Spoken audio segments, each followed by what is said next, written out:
Hello everyone, मैं शालिनी शर्मा और आप देख रहे हैं हिंदी कहानियाँ। अगर कहानी पसंद आए तो लाइक करें, शेयर करें और चैनल को सब्सक्राइब करें। दोस्तों, आज की कहानी आपके दिल को छू जाएगी, इसलिए आप इस कहानी को अंत तक देखें और चैनल को सब्सक्राइब करना ना भूलें, क्योंकि हमें आपके सपोर्ट की बहुत ज़रूरत है। अब कहानी शुरू करते हैं। आज की कहानी का नाम है परवरिश। घड़ी में रात के 2 बज रहे थे। लकवे की वजह से वे इस कदर मजबूर थे कि बिना सहारे के वॉशरूम तक उठकर भी नहीं जा सकते थे। निशा भी तो जीवन के इस आखिरी पड़ाव पर उन्हें अकेला छोड़कर चली गई थी। निशा की याद आते ही रामकिशन जी परेशान हो उठे थे। कितना ख्याल रखती थी निशा उनका। आज निशा अगर उनके साथ होती तो उन्हें वॉशरूम जाने के लिए इतना सोचना नहीं पड़ता। रामकिशन जी पुरानी बातों में खो गए और फिर उन्हें पुरानी बातों में चक्कर लगाकर वे फिर से वर्तमान में लौट आए।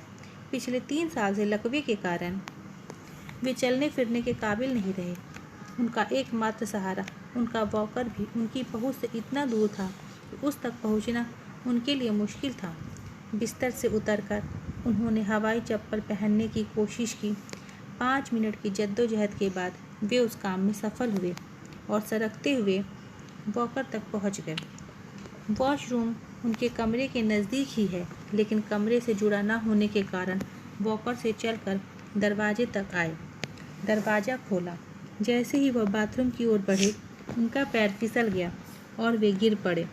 गिरने की आवाज़ सुनकर बराबर के कमरे में सोया उनका इकलौता बेटा उठकर बाहर आया और उसकी पत्नी भी उसके पीछे पीछे उठकर बाहर आ गई। रामकिशन जी की बेटे ने रामकिशन जी से कहा कि अकेले वॉशरूम ना जाया कीजिए, आप खुद को संभाल नहीं पाते, फिर क्यों आप ऐसा करते हैं। बेटे ने उन्हें सहारा देकर अपने पिता को उठाया और उनसे शिकायत की। रामकिशन जी ने कहा, बेटा, तुम रात को देर से ऑफिस से लौटते हो, फिर खाना खाते हुए तुम्हें 11 बज जाते हैं। तुम्हें जगाकर मैं तुम्हें परेशान नहीं करना चाहता। और रामकिशन जी की आंखों से आंसू बहने लगे। रामकिशन जी के बेटे ने रामकिशन जी से कहा, याद है पिताजी, जब मैं IPS की तैयारी कर रहा था, उस समय आप मेरे साथ सिर्फ इसलिए जागते थे कि मुझे पढ़ने के बीच में भूख ना लगे। आप अपनी नींद खराब करके आप मेरे लिए कॉफ़ी बना कर लाते थे। थोड़ा सा भूख लगने पर कुछ खाने पीने का सामान ले आते थे। माँ दिन भर के कामों से थक कर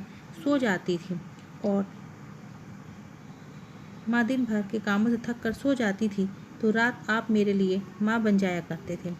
आपको सुबह उठकर ड्यूटी पर भी जाना होता था। मैं कुछ भी नहीं भूला हूँ। रामकिशन जी कुछ देर चुप रहे।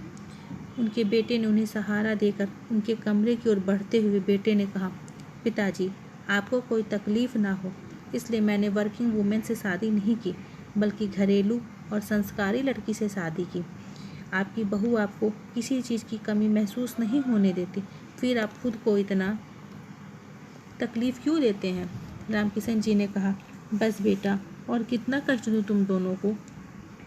मैं अभागा खुद तो कष्ट भोग रहा हूँ और दिन रात तुम लोगों को भी तंग करता हूँ। रामकिशन जी का बेटा रामकिशन जी को सहारा देकर कमरे की ओर ले गया और उसके पीछे उनकी बहू की आवाज़ आई, पिताजी, आपके बेड के ठीक ऊपर ही घंटी लगी है। आज सुबह ही मैंने उसकी बैटरी बदल दी थी। जब भी किसी चीज़ की ज़रूरत हो, बस एक बार बटन दबा दिया कीजिए, मैं या फिर यह आपके कमरे में आ जाएंगे।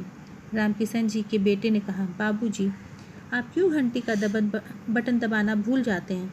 रामकिशन जी मन ही मन बुदबुदा उठे, मानो निशा जी से कह रहे हों, निशा, तुम कितना डरती थी। अगर तुम मुझसे पहले चली गई तो मैं बाकी का जीवन कैसे बिताऊंगा। देखो तुम्हारे बेटा और बहू कितना ख्याल रखते हैं मेरा। उनकी आंखों से आंसू बह निकले और उनके गालों पर लुढ़क गए। बेटे और बहू दोनों समझ नहीं पाए कि यह रामकिशन जी के खुशी के आंसू हैं या दुख के। Thanks for watching.